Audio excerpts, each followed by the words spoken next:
Hello everyone, good morning, नमस्ते all of you, welcome, अभिनंदन, जय श्री राम। बच्चों, ये है अपनी पहली जो क्लास होती है हिंदी अनिवार्य की, उसके बाद में दूसरी क्लास हिंदी साहित्य की। और इसका टाइमिंग है एवरीडे सुबह 7 बजे। इसमें हम मॉडल पेपर्स हल कर रहे हैं, जिसमें एमसीक्यूज टाइप के क्वेश्चंस ले रहे हैं, साथ ही साथ उसके रिक्त स्थान के प्रश्न और कुछ बड़े प्रश्न भी करते हैं। तो आइए शुरू करते हैं आज के इस मॉडल पेपर थर्ड की इस क्लास को। और ये हमारी क्लास जो 2000 प्रश्नों की सीरीज है उसी का एक भाग है। तो यहाँ पे देखो, पहला प्रश्न लिखा हुआ है। अब यहाँ रिक्त निम्नलिखित वस्तुनिष्ठ प्रश्नों के उत्तर अपने उत्तर पुस्तिका में लिखिए। तो ये ऑब्जेक्टिव टाइप के क्वेश्चंस है। तो पहला प्रश्न है कि भाई प्रधानाध्यापक का हृदय उल्लास से क्यों भर रहा था। तो प्रधानाध्यापक का जो बच्चा था ना, जो बेटा था, वो जवाब दे रहा था, उससे प्रश्न पूछे जा रहे थे। पहला ऑप्शन है कि विद्यालय में वार्षिकोत्सव मनाया जा रहा था इसलिए, या उस दो ऑप्शन दूसरा है कि उनका पुत्र सभी प्रश्नों के सही उत्तर दे रहा था इसलिए, या फिर तीसरा है कि विद्यार्थियों के अच्छे कार्यों को देख करके या उनका स्थानांतरण हो गया था इसलिए। तो बच्चों, करेक्ट आंसर है ऑप्शन ब, कि उनका बच्चा जो था वो सभी प्रश्नों के सही उत्तर दे रहा था और इसको देख करके प्रधानाध्यापक जो है वो गदगद हो रहे थे। तो सही जवाब है ऑप्शन ब। नेक्स्ट है अगला प्रश्न, गोताखोर गोताखोर किसे कहा गया है। ऑप्शन एक है गंगा पुत्रों को, ऑप्शन दो है डूबने से बचाने वालों को, ऑप्शन तीन है गंगा में स्नान करने वालों को, और ऑप्शन चार है मगरमच्छ को। बच्चों याद करिए, दूसरा देवदास कहानी में ममता कालिया यहाँ पे जब वर्णन करती है तो बताती है कि जब कुछ लोग उस गंगा में कुछ चीज़ें अर्पित करते थे और उसी दौरान वो जो गंगा पुत्र होते थे, मतलब कि जो गोताखोर होते थे, वो उनमें से जो रुपए होते थे उनको अपने मुंह में डालने के लिए पहले से ही नदी के बीच में चले जाते थे। तो यहाँ पे सही जवाब रहेगा कि जो गंगा पुत्र हैं उनको गोताखोर कहा गया है। राइट आंसर रहेगा ऑप्शन अ, इस प्रश्न का सही जवाब है। नेक्स्ट क्वेश्चन है हमारा तीसरा, कि इनको भी पंक्ति को दे दो, रेखांकित पद का सही प्रतीकात्मक प्रतीकार्थ क्या है। समाज है, समष्टि है, दोनों है, या फिर दोनों ही नहीं है। तो इनको भी पंक्ति को दे दो। पंक्ति शब्द का अर्थ होता है बच्चों समाज, या फिर समष्टि भी हम कहेंगे। समष्टि माने समग्र, तो समष्टि समाज एक ही बात है। तो ये सही जवाब रहेगा यहाँ पे ऑप्शन स। ये दोनों इसका अर्थ जो है वो राइट आंसर है। नेक्स्ट अगला क्वेश्चन है हमारा, कि सुंदरी अति भेल दुबरी गुनी गुनी प्रेम तोहारा। इस पंक्ति में कौन किसके कारण दुबली हो गई है।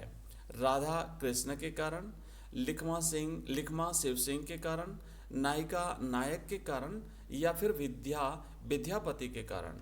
तो बच्चों करेक्ट आंसर रहेगा यहाँ पे राधा कृष्ण के कारण, क्योंकि वहाँ पे उल्लेख किया गया है और एक सखी जाकर के कृष्ण से ये कहती है कि सुनो मेरी बात, तुम्हारे वियोग में, तुम्हारे प्रेम में, तुम्हारी वो विरहिणी राधा बिल्कुल दुबली हो गई है, और इतनी दुबली हो गई है कि जब पृथ्वी पर बैठ जाती है तो वो वहाँ से उठ नहीं पाती है। तो ये हालात हो गई थी कृष्ण के बिना राधा की। तो राइट आंसर रहेगा राधा कृष्ण के कारण। नेक्स्ट प्रश्न, अगला क्वेश्चन है बच्चों, कि प्रभास जी ने कौन से समाचार पत्र का संपादन नहीं किया था। इंडियन एक्सप्रेस का, जनसत्ता का, दैनिक भास्कर का, या सर्वोदय संदेश का।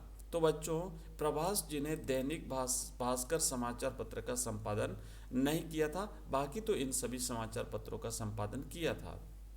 अगला क्वेश्चन है कि सूरदास को आत्मग्लानि कब हुई। तो आप याद करिए, सूरदास वाला पाठ बच्चों हम जब पढ़ते हैं तो उसके बाद वहाँ पे क्या होता है कि सूरदास पर लांछन लगा दिया जाता है ना, उसे चरित्रहीन बता दिया जाता है। जगधर उसे चरित्रहीन कहता है, भैरव उसे चरित्रहीन कहता है, साथ ही साथ कुछ अन्य लोगों के द्वारा भी उसे चरित्रहीन कह दिया जाता है। ये सभी कथन सही है। तो इस प्रश्न का राइट आंसर रहेगा ऑप्शन द। जब सब लोग कह देते, क्योंकि अगर एक आधा तो कह देता तो कोई बात नहीं थी, लेकिन सब लोगों ने इस तरीके से उस पर जो लांछन लगाए चरित्रहीनता के, तो वो फिर आत्मग्लानि से भर गया।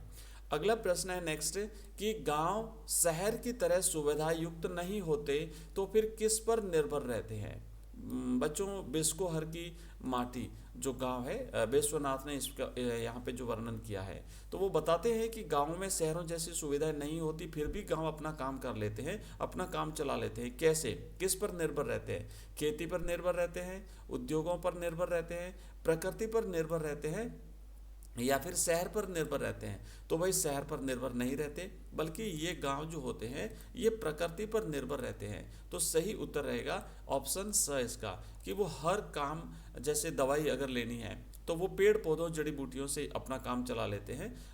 सारी चीज़ें वो प्रकृति से प्राप्त कर लेते हैं। तो सही जवाब है ऑप्शन स। नेक्स्ट क्वेश्चन है कि अमेरिका ने क्या घोषणा की है? ऑप्शन एक है कि वह अपनी खाऊ उजाड़ू जीवन पद्धति नहीं छोड़ेगा, वह आणविक शक्ति परीक्षण छोड़ेगा, वह संपूर्ण विश्व पर शक्ति आजमाएगा, या फिर संपूर्ण विश्व को अपना गुलाम बनाएगा। तो बच्चों पाठ में उल्लेख आया है कि वो अपनी खाऊ उजाड़ू सभ्यता, खाऊ उजाड़ू जीवन पद्धति जो है वो बिल्कुल भी नहीं छोड़ेगा, इसलिए सही जवाब है ऑप्शन अ। अगला हमारा प्रश्न है कि कविता को इंद्रियों से पकड़ने में कौन सहायता करते हैं? इंद्रियों से पकड़ने का तात्पर्य होता है कविता का अर्थ ग्रहण करना, कविता का भाव ग्रहण करना, कविता को समझना। कौन हमारी मदद करता है इन चीज़ों को पकड़ने में? अलंकार करते हैं, बिंब और छंद करते हैं, या फिर छंद और रस करते हैं, या फिर शब्द करते हैं? तो बच्चों करेक्ट आंसर रहेगा छंद और रस। ये हमें कविता को समझने में हमारी मदद करते हैं। क्योंकि होता क्या है कि छंद जो है ना, अब इस छंद में कई सारी चीज़ें आ गई। अब जैसे छंद किसे कहते हैं, तो हम इसका इस सामान्य सी परिभाषा ये होती है कि वह काव्य पंक्तियाँ जिसमें वर्ण, मात्रा, यति, गति और तुक आदि का ध्यान रखा जाता है, वो छंद कहलाता है। तो इसमें सारी चीज़ें आ गई, मतलब उसमें व्याकरण आ गई लगभग, और फिर रस भी इसमें आ गए। तो ये हमारी मदद करता है कविता को समझने में। अगला क्वेश्चन है कि किसी समाचार संगठन में काम करने वाला नियमित वेतनभोगी कर्मचारी क्या कहलाता है? तो बच्चों जो किसी भी समाचार संगठन में जो वेतनभोगी के रूप में काम करता है, वो कर्मचारी वो जो है वो पूर्णकालिक पत्रकार कहलाता है। क्योंकि वो अपनी जो उसकी जो सर्विस की उम्र होती है तब तक वो वहाँ पे लगा रहता है, उसे निकाला नहीं जा सकता, और वेतन प्राप्त करता है अपने काम के बदले में, तो वो पूर्णकालिक पत्रकार कहलाता है। और वैसे मैं आपको बता दूं कि पत्रकार 3 प्रकार के होते हैं। एक होते हैं पूर्णकालिक पत्रकार जो अपनी पूरी सेवा काल के दौरान उस समाचार पत्र या उस समाचार संगठन से जुड़े रहते हैं और वेतन प्राप्त करते हैं। दूसरे होते अंशकालिक पत्रकार जो थोड़े समय के लिए काम करने के लिए आते हैं और उन्हें मानदेय मिलता है। और तीसरे होते हैं फ्रीलांसर पत्रकार। तो ये फ्रीलांसर पत्रकार कोई जो काम विशेष होता है वो कर लेते हैं और एक साथ कई अखबारों के साथ काम कर लेते हैं। तो राइट आंसर रहेगा बच्चों ऑप्शन ब। नेक्स्ट प्रश्न है कि विशेष लेखन के लिए किस प्रकार की भाषा शैली अपेक्षित है? बाजारू भाषा, साहित्यिक भाषा, उर्दू मिश्रित, हिंदी उर्दू मिश्रित भाषा, या सहज सरल और बोधगम्य भाषा? तो बच्चों राइट आंसर रहेगा इसका सहज सरल और बोधगम्य भाषा की जरूरत पड़ती है। किसके लिए? विशेष लेखन के लिए। अगला क्वेश्चन है कि कारोबार और व्यापार से संबंधित खबर का संबंध किससे है? जो व्यापार जगत से जुड़ी हुई खबरें होती है, जो कारोबार जगत से जुड़ी हुई खबरें होती है बच्चों, वो कृषि क्षेत्र नहीं, आर्थिक क्षेत्र, खेल क्षेत्र या राजनीतिक क्षेत्र? तो वो जाएगा आर्थिक क्षेत्र में। तो सही जवाब है इसका आर्थिक क्षेत्र, क्योंकि कृषि क्षेत्र जो है वो कृषि से रिलेटेड बातें होंगी, खेल जगत में खेल की बातें होंगी, और इसमें राजनीति की बातें होंगी। तो आर्थिक जगत है जिसमें व्यापार और कारोबार की बातें होंगी। तो ये तो थे ऑब्जेक्टिव टाइप के प्रश्न, और अब हम कर लेते हैं रिक्त स्थान के प्रश्न। देखो क्या लिखा हुआ पहला प्रश्न कि ओज गुण के द्वारा काव्य श्रवण से मन में स्फूर्ति, उत्तेजना और तेजी का संचार होता है। तो क्या होता है? तेजी का संचार होता है। अगला है कि काव्य रस के आस्वादन में जो बाधक तत्व होते हैं उन्हें हम कहते हैं काव्य के दोष, है ना, ये काव्य के दोष माने जाते हैं। नेक्स्ट प्रश्न है कि छंद शास्त्र के प्राचीनतम आचार्य किसे माना जाता है? तो ये आचार्य पिंगला को माना जाता है, आचार्य पिंगल को माना जाता है ना। महर्षि पिंगल जो थे ये छंद शास्त्र के आदि आचार्य माने जाते हैं। कुंडलीय छंद के प्रत्येक चरण में कितनी मात्राएं होती है? तो इसमें 24 मात्राएं होती है। प्रत्येक चरण में, प्रत्येक पंक्ति में 24 मात्राएं होती है। नेक्स्ट है कि सुनत जुगल कर माल उठाई, प्रेस विवश पही राही न जाई।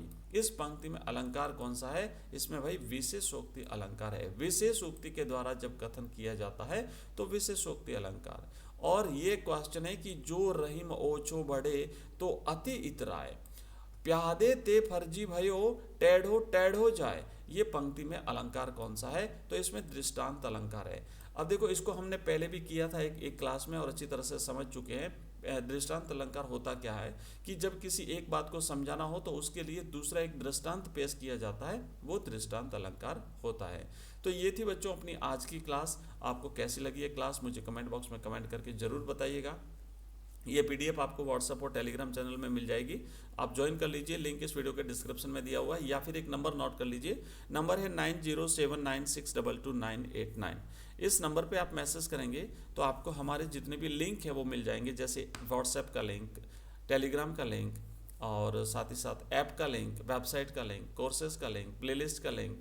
और वहीं पर आपको जो ऐप का लिंक मिलेगा उस ऐप को डाउनलोड कर सकते हैं। वहाँ पे आपको विभिन्न कोर्सेज मिलेंगे, कंप्लीट नोट्स मिलेंगे। ओनली 11 रुपये में आपको पूरे सब्जेक्ट के नोट्स मिल जाएंगे। ये जो अपनी सीरीज़ चल रही है 2000 प्रश्नों की हिंदी साहित्य और हिंदी कंपलसरी की, ये भी आपको वहाँ पे चैप्टर वाइज, मतलब जो अपनी एपिसोड वाइज चल रही है उसके हिसाब से पीडीएफ मिलेगी और वहाँ पे वीडियोस भी मिलेंगे उसमें। और ऑनलाइन टेस्ट सीरीज़ आपको वहाँ पे मिलेगी बच्चों। ये सारे 11-11 रुपये के कोर्सेज हैं। और कंप्लीट कोर्स अगर आप लेना चाहते हो तो उसमें जैसे कि आपको पीडीएफ के रूप में नोट्स मिलेंगे, वीडियोस मिलेंगे, एमसीक्यूज मिलेंगे, टेस्ट सीरीज मिलेगी, क्वेश्चन आंसर्स मिलेंगे, तो उसकी प्राइस है ओनली 99 रुपीज़। तो ये थी बच्चों आज की क्लास। और अब मिलते हैं नेक्स्ट जो अपनी क्लास रहेगी शाम को फिर से 6 बजे हिस्ट्री की क्लास, उसमें मिलते हैं। तो वीडियो को लाइक ज़रूर करिएगा और अगली जो अपनी क्लास रहेगी वो ज़रूर आप लोग उसका वेट करिए। मिलते हैं, थैंक यू, तब तक के लिए जय हिंद, जय भारत।